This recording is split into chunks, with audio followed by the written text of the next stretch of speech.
తప్పు చేశానని నిరూపిస్తే ఏ శిక్షకైనా సిద్ధమని మాజీ మంత్రి జోగి రమేష్ స్పష్టం చేశారు. ఆయన జైలు నుంచి విడుదలైన తర్వాత కూటమి ప్రభుత్వంపై ఘాటు వ్యాఖ్యలు చేశారు. ములకల చెరువు నకిలీ మద్యం కేసులో అరెస్ట్ అయి విజయవాడ జైల్లో ఉన్న జోగి రమేష్, జోగి రాముకు అన్నమయ్య జిల్లా తంబళ్లపల్లి కోర్టు బెయిల్ మంజూరు చేసింది. 83 రోజుల పాటు తమను జైల్లో పెట్టారని మండిపడ్డారు. కేసులు పెడితే భయపడే ప్రసక్తి లేదని తేల్చి చెప్పారు. చంద్రబాబు, లోకేష్ కు కొందరు తొత్తులుగా మారారని ఆరోపించారు. రెడ్ బుక్ ను మడిచి జేబులో పెట్టుకోవాలని జోగి రమేష్ హెచ్చరించడం జరిగింది. జగన్ ను మళ్లీ ముఖ్యమంత్రిని చేసే వరకు వైసీపీ శ్రేణులు క్షేత్రస్థాయిలో పనిచేస్తున్నారని తెలిపారు.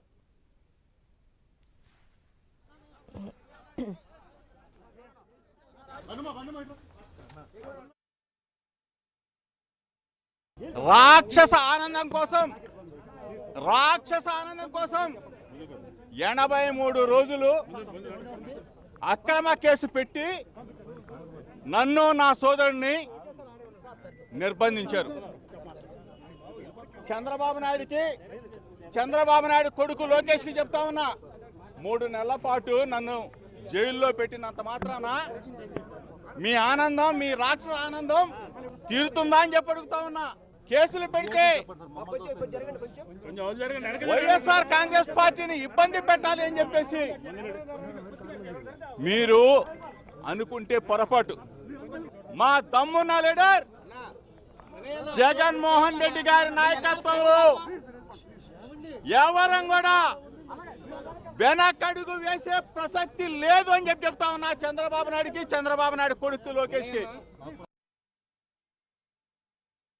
తాను తప్పు చేశానని నిరూపిస్తే ఏ శిక్షకైనా సిద్ధమని మాజీ మంత్రి జోగి రమేష్ స్పష్టం చేశారు. ఆయన జైలు నుంచి విడుదలైన తర్వాత కూటమి ప్రభుత్వంపై ఘాటు వ్యాఖ్యలు చేశారు. ఇదే అంశానికి సంబంధించి మరింత తాజా సమాచారం మా కరెస్పాండెంట్ యాకూబ్ ఫోన్ ఇన్ ద్వారా అందిస్తారు. యాకూబ్, 83 రోజుల తర్వాత నిన్న జైలు నుండి బయటకు వచ్చిన జోగి రమేష్ చాలా ఘటైన వ్యాఖ్యలు చేశారు. నా తప్పుంటే నిరూపించాలని ఏ దేవాలయానికైనా రావడానికి సిద్ధమేనని ఆయన చెప్పడం జరిగింది.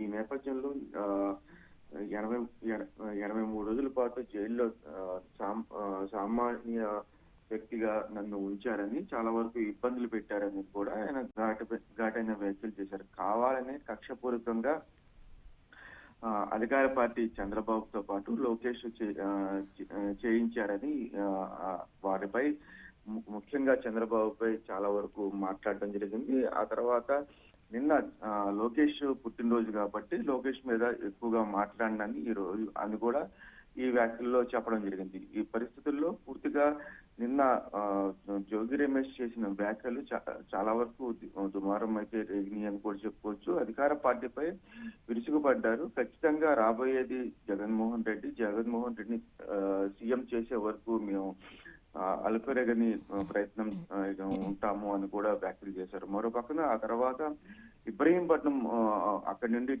జైలు వద్ద నుండి ఇబ్రహీంపట్నం వచ్చిన తర్వాత కూడా అక్కడ భారీ ర్యాలీలతో ఉండటంతో అక్కడ కూడా కొంత వివాదం చోటు చేసుకుంది.